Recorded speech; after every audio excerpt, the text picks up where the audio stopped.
Hej, mit navn er Samir Lahaf. Jeg vil godt bruge de næste par minutter på at introducere jer for vores nye talegenkendelsesplatform. Vi har nemlig lavet verdens første platform, der gør det muligt at speech-enable eksisterende webside til forskellige mobile handsets og gøre det uden noget som helst kodetilførsel eller andet. Vi mener, at platformen har en række ret spændende anvendelser inden for både ordbøger, parallører og andre produkter, hvor man ikke ønsker at benytte sig af indtastning. Men vi har en række applikationer, der kan vise jer, hvordan teknologien kan blive brugt.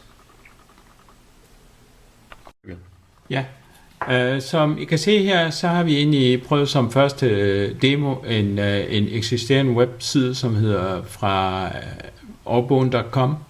Det her det er iPhone-udgaven af den pågældende website. Og vi vil, I kan se i bunden, at vi har den blå bar, det er inde i vores applikationskontrol, og I kan se i midten, der er sådan en mikrofonsymbol, og det er sådan set den, der bruges til at indtale de ord, der skal. Ellers så har man en ganske almindelig kontrol, det vil sige, at man kan indtaste og så videre, lige så vildt man ved. Jeg vil også forklare, at vi har ikke signet op på ordbogen, så vi er en gratis bruger, og jeg tror, vi har opbrugt vores ration af ord. Så jeg vil kun vise talegenkendelsen og ikke opslaget, men ordbogens site kører meget fint, når man lige har betalt for det. Lad os lige prøve et par ord her. Fiasko. Selv fiaskoen var en succes. Røræg.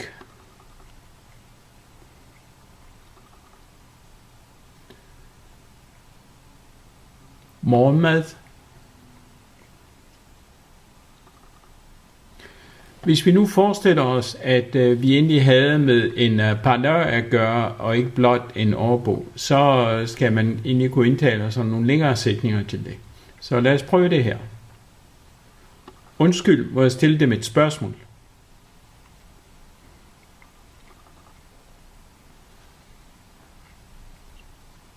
Mange tak, det var en stor hjælp.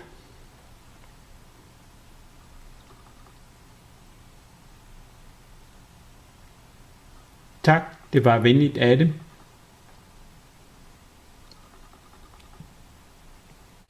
Vi har kigget på applikationen i forbindelse med en ordbog. Vi vil godt vise jer et par andre websites, egentlig for at I kan forestille jer, hvordan i en mere strømlignet udgave af det pågældende webapplikation, at man kan hjælpe de rejsende i forskellige kontekster. Lad os prøve rejseplanen.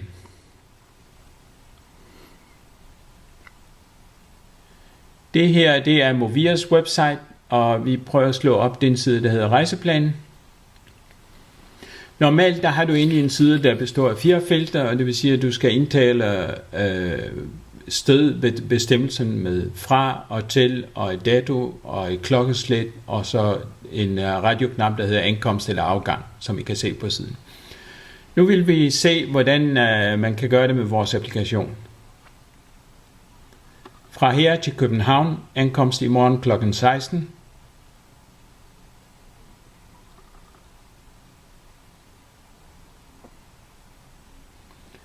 Så ved at sige fra her, der fik jeg egentlig røbet, at jeg er på Diplomvej, og det er egentlig DTU's bygninger i Lyngby, det er der, hvor vi har vores kontor. Og til byen er København, som I kan se. Datoen er morgendagens, det er den 20. i dag, og ankomst kl. 16, og vi har valgt ankomst. Så på den måde har jeg kunnet udfylde de 4 felter, og jeg kan endda komme med en gadebetegnelse til det her. H.C. Andersens Boulevard nummer 1.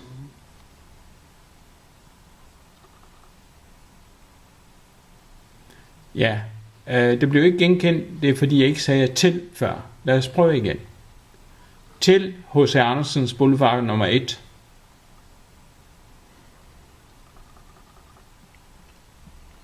Ja.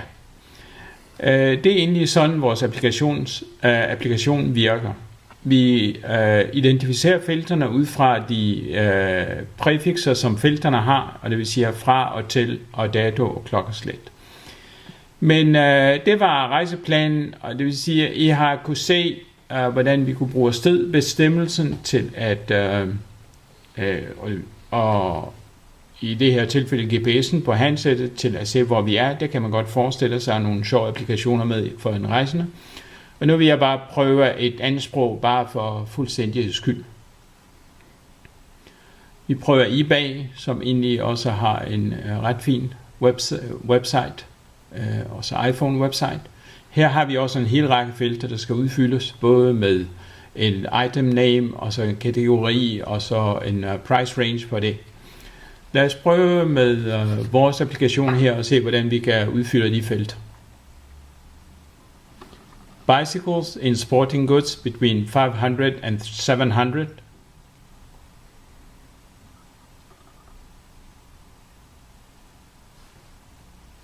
Hvis jeg fortryder det ene af felterne, så kan jeg sige and 1000. Så kan jeg se, at det kun er det sidste felt, der blev ændret. Nu kan jeg lave search og se, om der er cykler i den price range. I det her tilfælde var det underforstået, at det var dollars.